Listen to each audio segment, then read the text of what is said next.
your hands down.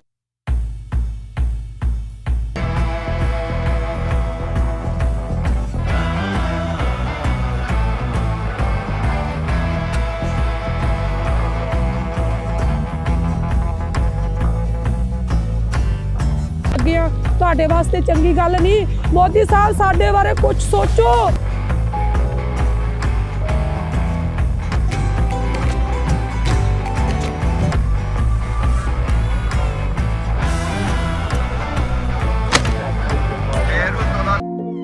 Alina Sen, leaving Meher was your biggest.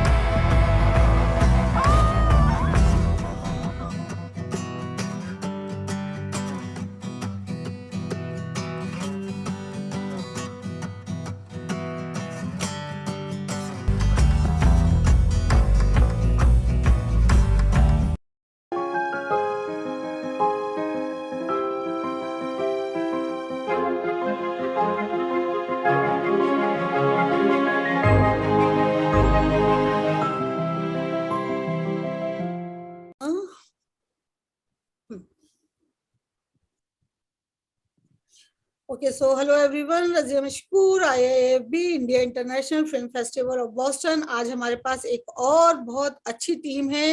Film का नाम है Karma the consequences और हमारे पास उनके 2 मेन लीड हैं और डायरेक्टर हैं। हमारे पास सिद्धार्थ भारद्वाज हैं जिन्होंने इस फिल्म में पंडित जी का रोल किया है, जो पंडित होते हैं हमारे मंदिरों में और वो पूजा पाठ करते हैं, घरों में भी आते हैं और लोगों को हेल्प करते हैं पूजा में। और फिर हमारे पास पूजा इटसेल्फ है कि उन्होंने मेन लीड किया है, जो पंडित जी को लॉकडाउन में ढूंढकर कहीं से लाती हैं और पूजा कराती हैं अपने घर में, क्योंकि वो पूजा उनके लिए बहुत जरूरी थी कि वो ऑन टाइम हो। और फिर हमारे पास डायरेक्टर शादाब अहमद हैं जिन्होंने ये फिल्म बनाई है, डायरेक्ट की है। तो आप सबका बहुत बहुत वेलकम है इंडिया इंटरनेशनल फिल्म फेस्टिवल के इस प्लेटफॉर्म पर।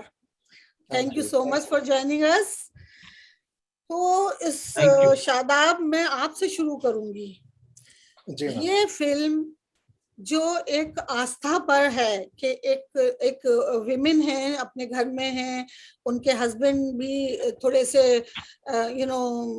अनसोशल एनिमल, मतलब एंटी सोशल एलिमेंट है, मगर वो अपनी पूजा ऑन टाइम कराना चाहती हैं। लॉकडाउन चल रहा है, बाहर बंद है, बाहर जा नहीं सकती हैं। तो ये जो पूरा कॉन्सेप्ट आपने क्रिएट किया है, इसका कोई खास रीजन था, कोई खास वाकया जो आपके सामने था, या ये आपके अपने जहन की पैदावार है? मैम एक्चुअली है तो जहन की पैदावार, मगर ये पनपा कैसे के क्या हुआ कि लॉकडाउन के दौरान माइथोलॉजिकल सीरीज ना जो डीडी पर पहले आती थी मेरे बचपन में, महाभारत एंड ऑल, वो शुरू हुई। और जब वो शुरू हुई तो मेरा ध्यान एक बहुत ही ऐसे माइथोलॉजिकल कैरेक्टर की तरफ गया जिसको ज्यादा लोग ध्यान नहीं देते। मैं बताना नहीं चाहूंगा उसका नाम। नहीं मत बताइए। और उस माइथोलॉजिकल कैरेक्टर को लेकर मैंने सोचा कि व्हाट इफ वो कैरेक्टर अभी लॉकडाउन के टाइम में हो और उसको नहीं पता है लॉकडाउन हुआ है, तो what can happen with that. और उसी में फिर क्योंकि वो कैरेक्टर माइथोलॉजिकल है, हिंदू माइथोलॉजी से बिलोंग करता है, तो फिर वो पूजा उसमें ऐड की गई और पूजा को कास्ट किया गया। वंडरफुल। सो पूजा, जब आपको शादाब ने इस रोल के लिए कॉल किया तो आपका क्या ख्याल था, क्या जहन में आ रहा था, क्या होगा लॉकडाउन के नाम पर? जैसा कि मेरे डायरेक्टर आज तक मुझे ताने मारते हैं कि यू आर शोइंग एटीट्यूड, तुम फोन नहीं उठा रही थी। I was little busy with another project जो पर्सनल था मेरा। तो मुझे तो पहले बिलीव नहीं हुआ फिल्म के लिए, literally, because this was the first film जो मैंने एज लीड की है। तो मेरा रिएक्शन था, आर यू लाइक कंफर्म ना? क्या आप पहले स्क्रिप्ट तो पढ़ लो। मैंने बोला अच्छा ठीक है, आप भेज दो, मैं पढ़ लूंगी। और उन्होंने बोला आज शाम तक ये पढ़ के बताना है, आपको जल्दी से जल्दी पढ़ना है, हमें बहुत जल्दी शूट करना है।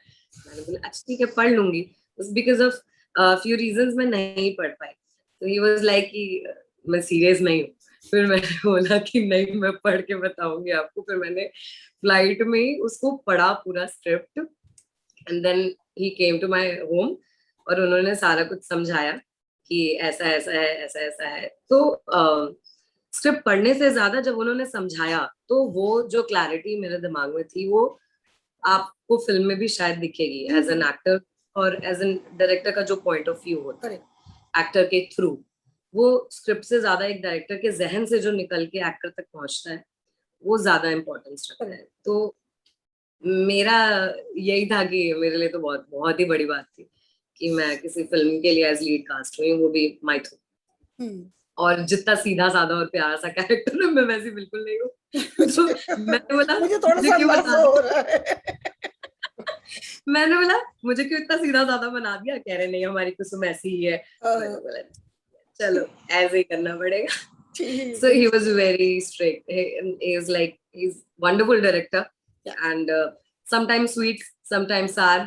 So वो तो डायरेक्टर हैं तो उनके सारे रूप होंगे उसमें। हाँ, of course.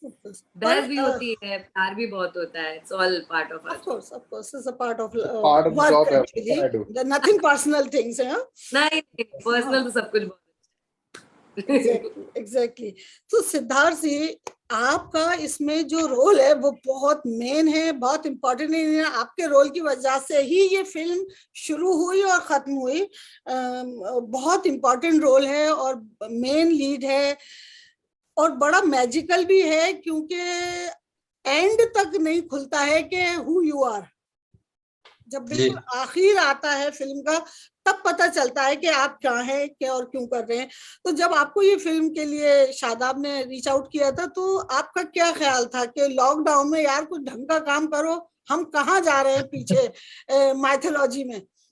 हाँ, नहीं एक्चुअली रिजा जी वो शादाब भाई से काफी पुराना परिचय है।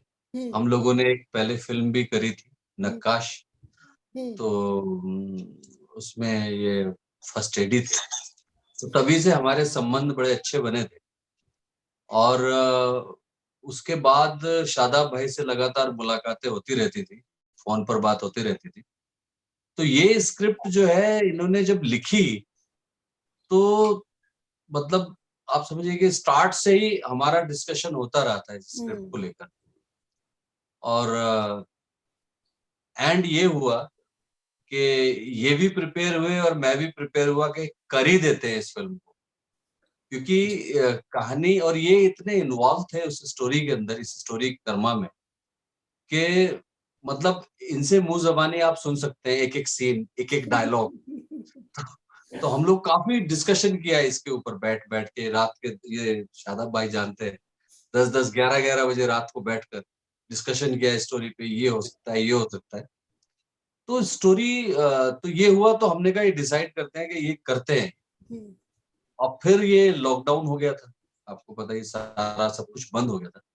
लेकिन क्योंकि जो बनाने का इनमें जुनून था तो इन्होंने कहा बनानी है ये, तो हम लोगों ने लॉकडाउन में ये पूरी शूट कर डाली। ये पूजा भी बड़ी मुश्किल से शायद पहुंची थी वहां से, भोपाल में थी तुम पूजा? हाँ, तो लॉकडाउन में हम लोगों ने ये शूट कर डाली। और सबसे बड़ी बात यह है कि फिल्म में हर्डल अगर आए होंगे तो एक्टर्स को शादाब भाई ने कहीं भी ये पता लगने नहीं दिया कि कुछ हर्डल आ गया, क्योंकि एक्टर को रिलैक्स रखा इन्होंने। तो बहुत सारे हर्डल्स आए थे, आई नो बहुत सारे थे, लेकिन इनकी खासियत ये थी कि इन्होंने किसी भी हर्डल, मतलब कोई भी प्रॉब्लम को एक्टर तक नहीं पहुंचने दिया, उस नीचे लेवल पे ही उसको सॉल्व कर दिया। तो इससे फायदा ये हुआ कि हम लोग जो है अपने कैरेक्टर में, बस हमें अपने कैरेक्टर के बारे में सोचना था, हम कोई इधर उधर नहीं देख रहे थे।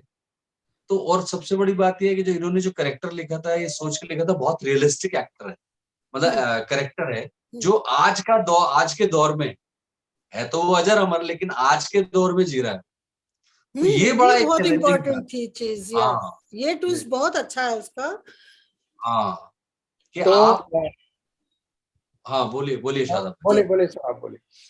हाँ, तो वो आज के दौर में जी रहा है, तो वो दो, आज का दौर और पास्ट, इस, और ही नोज फ्यूचर। सबसे बड़ी बात ये तो इसको एक बैलेंस करना कि आप न्यूट्रल हो जाएं, करेक्ट। तो न्यूट्रल होना बहुत मुश्किल होता है। तो वो एक कैरेक्टर जो कंसीव किया था मैंने, शादाब भाई और हमने मिलके, तो वो न्यूट्रल हो गया एक्चुअली। तो बिल्कुल ना वो बिल्कुल दिखाई देता है कि ये पास्ट में जी रहा है, ना ये दिखाई दे रहा है प्रेजेंट में, ना फ्यूचर में, ये एक न्यूट्रल बंदा है। बिल्कुल। तो वो करना थोड़ा सा मुश्किल था। क्योंकि कभी कभी जो आप डायलॉग बोल रहे हैं, जैसे पूजा की कोई फ्रेंड है जो बहुत बिलीव नहीं मुश्किल करती मुझे हैं बाद पूजा में में, फील पूजा हुआ पार्टी में कि वो आ रही हैं, बात हो रही है, तो आपको पता है, आई मीन यही जर्नी एज अ थी मैथिकल कैरेक्टर आप फिल्म बन यू नो, गई। आपकी पिक्चर वो जैम वो फ्रीज हो गई है। जी जी सिद्धार्थ जी। सिद्धार्थ भाई, हाँ तो इतने उनकी पिक्चर वापस आए।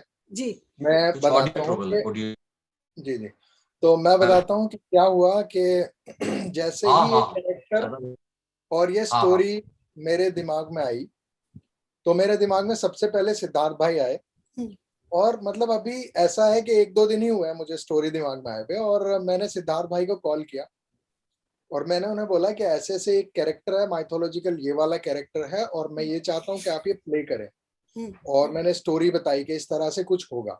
देन ही सेड कि शादाब, आपने ना फिल्म का जो वो है ना, जो पिच है वो यहाँ कर दिया है, अब वो ना उससे नीचे स्क्रिप्ट नहीं आनी चाहिए, नहीं अब आनी आप पहले स्टोरी लिखो और उसके बराबर में लेके आओ, तब जाके हम लोग शूट करेंगे, तब तक कोशिश करते रहेंगे, इसको पूरा पहले बनाएंगे। बैलेंस कर लें इसको। तो वो जो वो बैलेंस उसका बनाने का था ना, कि ऊपर से स्टार्ट करके नीचे नहीं को जानी चाहिए, तो वो बैलेंस बनाने बनाने में मैंने और सिद्धार्थ भाई ने काफी दिन तक डिस्कशन किया एंड ऑल। और फिर हम लोगों ने दूसरी टीम, प्रोड्यूसर्स जो बाकी के 2 लोग हैं, मोनिस और शाजिब, उनको रोप इन करना शुरू किया। हम दोनों का तो ये पहले से ही था प्रोजेक्ट, मैं एंड सिद्धार्थ भाई, हम दोनों का तो काफी पहले से था। बिल्कुल, क्योंकि मैं ये देख रही थी कि सिद्धार्थ साहब जब फिल्म देख हाँ, रही थी। ये बात कहना चाहूंगा। जी हाँ, तो शादाब भाई ये बिल्कुल सही कह रहे हैं। जो इन्होंने पहला एक ड्राफ्ट लिखा था वो इतना हाइट पे था, मैंने कहा आप पहले ही इतनी हाइट पे चले गए तो अब आगे क्या करेंगे। वो इतना मतलब पावरफुल था, तो मैंने कहा शादाब भाई ये इतना तगड़ा टेक ऑफ कर लिया आपने, अब कहाँ ले जाओगे फ्लाइट को। तो वो मतलब कैसे इन्होंने बैलेंस किया। क्योंकि आप जब कभी कभी ऐसा लगा है थोड़ा सा मिस्टीरियस हो रहे हैं आप, कि नहीं यार ये जो पंडित जी का कैरेक्टर है वो रियल में पंडित जी नहीं है, ही इज समथिंग एल्स, लेकिन नेक्स्ट सीन में या नेक्स्ट जो बात करते हैं तो एकदम से आप नॉर्मल हो जाते हैं कि नहीं नॉर्मल पंडित जी हैं। और उन्हें बुरा लग सकता है अगर कोई पूजा ना करे या पूजा का एहतराम ना करे, तो उनको बुरा लग सकता है। तो एकदम वो नॉर्मल होना, फिर अपने आप को मतलब जो आप हैं असल में उस फिल्म में, उसको दिखाते दिखाते फिर वापस हो जाए, वो चीज मैं मुसलसल देख रही थी। बल्कि कई बार जब पूजा के हस्बैंड जो बने हैं उसमें वो आते हैं और उससे जो इनकी बात चल रही है और आप सुन रहे हैं उसको कि इन दोनों के बीच में क्या चल रहा है, क्या हो रहा है, तो वो वाला जो सीन है वो बहुत स्ट्रांग है। क्योंकि एज अ ऑडियंस मैं कंफ्यूज हो गई थी कि यार ये हो क्या रहा है, हस्बैंड वाइफ हैं, फिर पंडित जी क्यों इन्वॉल्व हो रहे हैं, लेकिन एट द एंड सब क्लियर हो जाता है कि पंडित जी क्यों इन्वॉल्व हो रहे हैं। तो वो जो कैरेक्टर आप या वो सीन जो कर रहे थे, तो आप लोगों का क्या था जहन में उस वक्त? हाँ, जहन में वही जो मैंने बताया कि ये सारी चीजों को बैलेंस करना मुश्किल था। मतलब जहन में यही चल रहा था कि ना मैं क्या है कि कोई ज्ञाता हूँ, मैं I know all the things, तो ऐसा कुछ नहीं आना चाहिए। बस ये एक लिसनिंग है कि मैं किसी की बात सुन रहा हूँ, और उसी वक्त अगर मुझे ऐसा लगता है कि मैं कोई डिसीजन दे रहा हूँ या एक्सप्रेशन से या किसी भी मूवमेंट से, तो वो फिर कहानी जो है हमारी स्टोरी एक्सपोज हो जाती है। जी जी जी। तो इसलिए उसको बहुत न्यूट्रल होके सुनने, जस्ट लाइक आदमी कोई बात सुन रहा है बिल्कुल न्यूट्रल होके, ना उसका सरोकार पूजा से ना उसके हस्बैंड से। तो ये जो चीजें जो एक मैनरिज्म अलग अलग तरीके से बनाना बड़ा मुश्किल था, और ये हो गया बस। ये और शादाब भाई मुश्किल चीज बैठे थी हैं। ये। और पूजा जब हमने किया तो हाँ, कैरेक्टर के पीछे सिद्धार्थ भाई जो हमारा वो था ना, वो सबसे पहले ये था कि ये जो कैरेक्टर है माइथोलॉजिकल कैरेक्टर है, तो वो वहां से सीधा यहाँ नहीं आया है। ही एक्चुअली लिव्ड हाँ whole his life for thousands of years, और वो जो हाँ वो जिया है ना, हाँ वो उसका जो वो एक्सपीरियंस हो गया है ना उसे इतना सारा, he knows each and everybody, he knows each and every kind of people, and that is why he behaves That's why I'm saying. Exactly how he has to behave in that environment. Absolutely absolutely, no no no, आप you are right, क्योंकि वो उसको उन्होंने बहुत ही, सिद्धार्थ जी ने, I told you जब हमारी पहली बात हुई उसके बाद मैंने कहा सिद्धार्थ जी ने ये कैरेक्टर जो है दोबारा से रिलाइव कर दिया है, इसकी जिंदगी बढ़ा दी और ज्यादा। आई मीन वो अमर है लेकिन अभी और उसकी जिंदगी बढ़ा दी इतने प्यार से और इतने मतलब बहुत ही अपने आप को एज एन एक्टर वो पूरे के पूरे उसमें हैं और उसकी लाइफ बढ़ा रहे हैं बाय प्लेइंग। मैं पूजा के पास आऊंगी। पूजा, बीइंग अ विमेन, आप एक दो शेड्स हैं आपके कैरेक्टर के। एक, आप इतनी स्ट्रांग है कि अगर हस्बैंड अब्यूजिव है तो आप अपने आप को खुद को अकेला खड़ा कर सकती हैं, फाइट कर सकती हैं फॉर योर राइट। और दूसरी तरफ आप पूजा पाठ में भी बिलीव करती हैं। तो ये दो शेड लेकर चलना कितना मुश्किल हो रहा था? कहानी बहुत अच्छी लिखी हुई थी ऑलरेडी। मुश्किल तो नहीं है, लाइक अगर हम के दौर को भी देखें तो somehow we believe in God, we believe in energies, not exactly, and we work also. हम लोग बाहर काम भी करते हैं, घर भी संभालते हैं, और ठीक है, भगवान के लिए आप जो बोल लीजिए, मेडिटेशन करते हैं, पूजा पाठ करते हैं, तो I think this is all part of our life now. तो वो एक रूटीन जैसा ही था मतलब कुसुम के कैरेक्टर के लिए, मेरे लिए, कि दिस इज माय रूटीन। और शायद मुझे एक, मेरा हस्बैंड जो था वो एक इमोशनल स्ट्रेंथ था मेरी, तो उसके जाने से मेरा वो इमोशनल पार्ट जो है वो कहीं ना कहीं गुम हो गया था, है ना। आई वॉज वेरी प्रैक्टिकल, तो मुझे वो इमोशनल स्ट्रेंथ अपनी वापस चाहिए थी। शायद इसके लिए मैंने पूजा पाठ का सहारा लिया, जो सबसे इजी ऑप्शन होता है।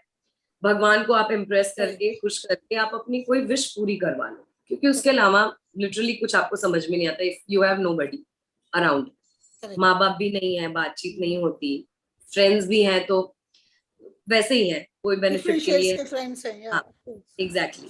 तो अकेलेपन में आपको लिटरली वो एक एनर्जी का ही सहारा होता है, या तो आपके माँ बाप का होता है। तो उसने भगवान का रास्ता ही चुना कि चलो मैं व्रत करके ही देख लेती हूँ, और उससे मुझे विश्वास है कि आ जाएंगे। तो मुझे लगता है कि शायद आज भी अगर मैं डिफिकल्टी में रहूंगी तो मैं जाऊंगी उस तरफ, क्योंकि हमारी अपब्रिंगिंग वैसी है, हमारी टीचिंग्स वैसी है, हमें वैसे ही बड़ा किया गया है कि बेटा कोई भी प्रॉब्लम हो तो मम्मी पापा को याद करो, भगवान के सामने हाथ जोड़ लो, वो सब ठीक कर देंगे, जो भी आप जिस तरह से उनको पूजना चाहे।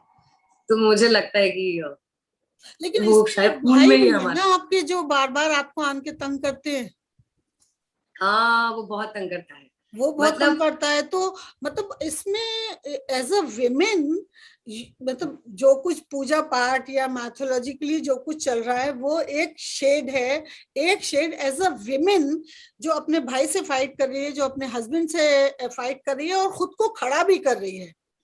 तो खुद को खड़ा करने में भी उसकी जो फ्रेंड्स आ रही हैं, आई मीन पेरेंट्स नहीं आए लेकिन फ्रेंड्स रीच्ड यू, और वो जो फ्रेंड्स हैं वो भी डिफरेंट व्यू ऑफ पॉइंट लेकर आ रही हैं। एक पूजा नहीं करती है, दूसरे पूजा में अपने कपड़े दिखा रही हैं, तीसरे अपने ज्वेलरी दिखा रही हैं। तो वो जो पूरा सीन है, सबसे पहले तो thank you for written it beautifully, लेकिन when you play that role तो आपको लग रहा था कि यार ये तो मैं मतलब एक औरत की जिंदगी में ये सारी चीजें साथ चलती हैं। ये डिफरेंट इमोशंस के, भाई के साथ डिफरेंट है, पेरेंट्स नहीं आ रहे हैं, हस्बैंड के साथ अब्यूजिव है, और मुझे खड़ा भी होना। और मेरी 3 दोस्तें हैं, वो 3 अलग अलग काम कर रही हैं मेरे घर में आकर। तो वो जो पूरी फीलिंग थी वो आप बताना चाहेंगी कि कैसे आपने उसको मैनेज किया? मैनेज। तो सच बताऊं तो वो टीम वर्क ही था। मैं ये नहीं कहूंगी कि इंडिविजुअली मैंने काम किया है अपने ऊपर। अगर मैं खुद स्क्रिप्ट प्रिपेयर करके या रोल प्रिपेयर करके कैरेक्टराइजेशन करके चली जाती तो उस फिल्म में शायद सिर्फ मैं दिखती। पर मुझे लगता है कि हम सबने वहां साथ बैठ के एक दूसरे के साथ काम किया। और Siddharth sir was very very supportive कि मुझे बिल्कुल पता ही नहीं चलता था। He is very senior to me और मुझे पता ही नहीं चलता था कि मैं फर्स्ट टाइम उनके साथ काम कर रही हूँ और वो इतना काम कर चुके हैं। मेरे लिए तो ये फर्स्ट प्रोजेक्ट था, ठीक है। तो बहुत कंफर्टेबल थी मैं। मुझे बिल्कुल नहीं लगता था मैं एक्टिंग कर रही हूँ। इट वाज लाइक कि लाइफ चल रही है आपकी, आप लाइंस ऑन स्पॉट पढ़ ले रहे हो, फटाक से याद हो जा रही है क्योंकि आपके लिए स्क्रिप्ट बहुत ही इजी लिखी गई है कि एक्टर को फटाक समझ में आ जाए। और ऑडियंस के लिए थोड़ी डिफिकल्ट हो सकती है पर हमारे लिए वो इजी टू कैच थी और इजी टू प्ले। सिंपल चीज जो है वो ज्यादा मुश्किल होती है प्ले करना, क्योंकि अगर कुछ हार्ड चीज आ जाए तो आप बहुत मेहनत करके उसको रट के ये करके वो करके, बस सिंपल चीजों को लेकर प्ले करना बहुत मुश्किल होता है। सरदार जी, मैं आपके पास आना चाहूंगी। कहीं कहीं आप जब लोगों का बिहेवियर देख रहे हैं पूजा के दौरान, तो एक चीज जो कॉन्स्टेंटली आपने दी थी कि खाना नहीं है, खाना लाओ खाना लाओ, तो वो जो खाना लाना जो है वो पूरा का पूरा आपको उस कैरेक्टर में डाल रहा है। और आप बहुत इनोसेंटली, जैसे एक पुजारी या एक मौलाना कहते हैं कि भाई खाना और दे दीजिए, 2 रोटी और दे दीजिए, एक सालन और दे दीजिए, आप you are constantly doing that. और बार बार आप पूजा से कह भी रहे हैं कि मुझे पेट भर खाना मिलेगा, मुझे पेट भर खाना मिलेगा। तो ये जो एक यानी एक बहुत ही सीरियस कैरेक्टर में ये एक छोटा सा फन जो था वो आपने कैसे मैनेज किया है, आप मुझे ये बताइए। किस तरह प्ले कर लिया आपने बहुत बड़ी बात बहुत छोटे से बहुत हल्के से मूड में।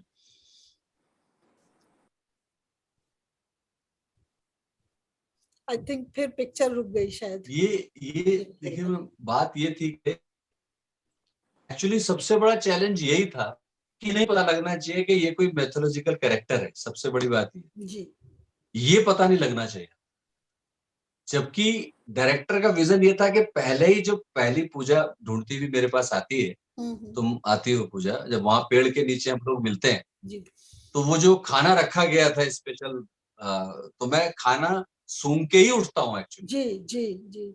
तो होता है ना कि एक राइटर होता है, वो कहीं ना कहीं एक पॉइंट देता है कि अगर समझ सकते हो तो समझो ये है कौन एक्चुअली। लेकिन अगर उससे ही कोई समझ जाता तो फिर वो कैरेक्टर बनता नहीं। तो मैंने वही वैसे ही किया जैसे वो प्लेफुलनेस नहीं आती हमारे कैरेक्टर में।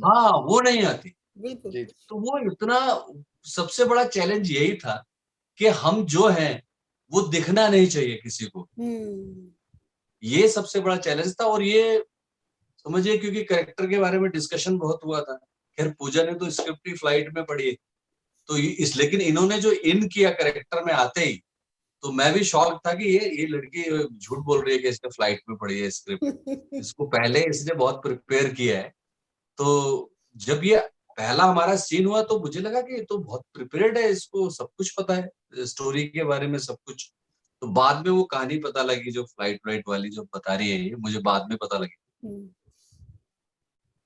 लेकिन बात ये है कि फिल्म के अंदर अपने आप न्यूट्रल करना, एक्चुअली जो आप बात की साधारण तरीके से कह देना, यही सबसे मुश्किल है। वही जी क्योंकि अब मुश्किल काम तो अगर आपको 10 माले से छलांग लगानी है तो आप उसके लिए बहुत प्रिपरेशन हो जाती है, कैसे छलांग लगाएंगे, रस्सी कहाँ बंधेगी, कहाँ पे कूदेंगे, कौन होगा क्या होगा। लेकिन एक सिंपल सी चीज है कि आप जो हैं आपको वो छुपा कर दिखाना है कि आप वो नहीं हैं, लेकिन असल में आप वो हैं। तो ये सिंपलिसिटी भी है और it's really hard to play. तो उसको आप लोगों ने बहुत अच्छे से, मैंने बहुत एंजॉय किया film. And I am wishing you जी। छोटी सी और पूजा के बारे में एक छोटी सी बात बताना चाहूंगा कि एक चीज का मैं जिक्र करना चाहता हूँ। एक चीज में पूजा जो है मुझे धक्के देके कमरे में बंद करती है। मुझे राइट पड़ोस एक लेडी आ जाती है पड़ोस में, जी, जी। अगर वो सीन जो था वो मेरे लिए बहुत मुश्किल, क्योंकि उस टाइम पे मुझे एक बिल्कुल हमारा जो कोई रिलेशन ऐसा नहीं है, पूजा और मेरा Exactly. कोई ऐसा रिलेशन नहीं है। करेक्ट।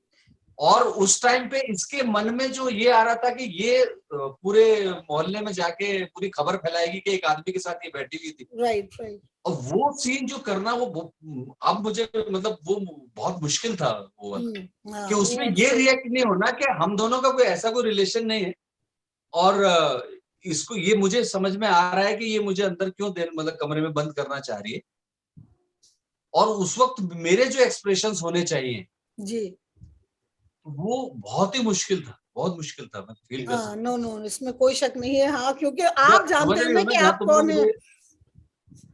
हाँ, लेकिन पूजा नहीं जानती या नेबर नहीं जानती कि आप कौन है, तो जाहिर है उसको उनका तो पूजा का तो मतलब वरी होना स्वाभाविक था कि वो कहे कि नहीं यार, ये तो आंटी जी जो है सारे जमाने में कह देंगी कि लेकिन हाँ। लेकिन मुझे ऐसा रिएक्ट करना कि मुझे अंदर जाना भी है, और लेकिन एक बहुत न्यूट्रल तरीके से रिएक्ट करके अंदर जाना है, तो वो वाकई में बहुत मुश्किल था। एग्जैक्टली। हाँ, आप बाकी तो अपने आप को छुपाकर उस बात को हाँ, खुद को छुपाकर और आप अपने इसको आप को कह रहे हैं कि वो नहीं हो सकता ऐसा, जी पर आप बता भी नहीं जी पा रहे हैं कि मैं ऐसा क्यों नहीं हो सकता। क्यों नहीं हो सकता। हाँ, और हमारा कोई ऐसा कुछ वो भी नहीं है, मैं बड़ा कोई साधारण रिलेशन भी तरीके नहीं से है। दे हाँ, रहा हूँ। एग्जैक्टली। हाँ, तो ये है। वो तो बहुत बहुत छोटी छोटी चीजों का इसमें बहुत ख्याल रखा गया है। फिल्म बहुत खूबसूरत बनी है, एंड मैं आई विश के लोग इसको पसंद करें, एंड आई एम श्योर लोग इसको पसंद करेंगे।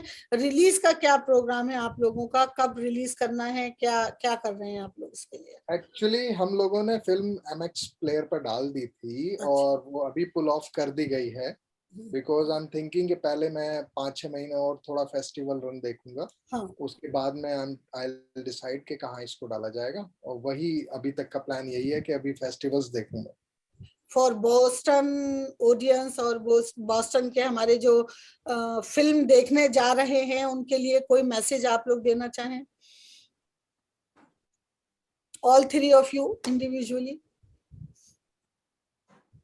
मैं तो कहना चाहूंगा कि बोस्टन फेस्टिवल बहुत ही अच्छा एक तो प्लेटफॉर्म है, अभी 4था साल है, मुबारक हो आपको। और साथ में आप जो और भी वेंचर्स कर रही हैं वुमेन के लिए स्पेशली, वो बहुत सराहनीय हैं। और मैं बोस्टन की ऑडियंस को कहना चाहूंगा, this is the first one, और इंशाल्लाह हर साल एक आती रहेगी कम से कम हमारी साइड से। And we are already planning another one again, but this one would be on Kashmir. I've already written the script, और मैं अभी उसके आगे बढ़ने के लिए चल रहा हूँ। और बोस्टन वालों को मैं कहना चाहूंगा, please watch it and tell me, shower your love to the film. Thank you very much. और सिद्धार्थ जी, पूजा आप क्या कहना चाहेंगे? सिद्धार्थ जी का फिर फ्रीज हो गया। पूजा आप? जी पूजा तुम नहीं आप बोलिए प्लीज, आप बोलिए।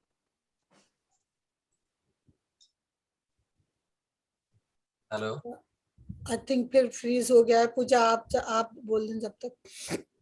मैं बस ये कहूंगी, thank you so much for giving the chance to showcase our work, otherwise मौका कम मिलता है। सो प्लीज दिल से देखिए और दिल से पसंद करिए, और जो भी लगता हो आपको अच्छा बुरा एनीथिंग, और बिल्कुल ब्लंटली बताइए, हम लोग बिल्कुल वेलकम करेंगे। और प्लीज बहुत सारा प्यार भिजवाइएगा आप हमारे लिए। जरूर जरूर जरूर। जी सिद्धार्थ जी। कि मैं ये कहूँगा कि मैं सबसे पहले आपको थैंक यू कहूँगा कि आप एक इतना बड़ा फेस्टिवल ऑर्गेनाइज करते हैं। और सबसे बड़ी बात यह है कि ऐसे फेस्टिवल से, आवाज आ रही है क्या मेरी? जी जी जी हेलो जी, आ रही है। ये फेस्टिवल्स जो होते हैं ना, ये एक एक्टर्स में जितने भी एक्टर्स हैं उनके अंदर एक नई एनर्जी पैदा करता है, क्योंकि जब उनका काम बाहर सराहा जाता है, देखा जाता है, और अच्छी ऑडियंस देखती है और उनको अप्रिशिएट करती है, तो उनके अंदर एक अच्छा काम करने का एक नया जज्बा पैदा होता है। तो ऐसे फेस्टिवल्स जो ऑर्गेनाइज करते हैं उनके लिए मैं थैंक यू कहूंगा, और आपके लिए भी बहुत बहुत thank you Boston film festival के लिए, कि आप लोग ऐसे ही लगे हुए, और हम लोग जैसे शादाब भाई ने कहा है कि हम लोग भी अच्छा अच्छा काम करके आपको फिल्में देते रहेंगे और ऑडियंस को दिखाते रहिए, जगाते रहिए, ताकि हम लोग अपने माध्यम से एक समाज में एक नई चीज दे सकें उनको। बिल्कुल, जरूर जरूर, इंशाल्लाह जी। जरूर। ठीक है, thank you so much and stay in touch three of you. Siddharth ji, आप बहुत अच्छा काम करते हैं, I am a big fan of you, so please keep going और हमें ऐसे एंटरटेन करते रहिए आप। Thank you, thank take care, you so much, thank you. शुक्रिया। बाय पूजा। Bye.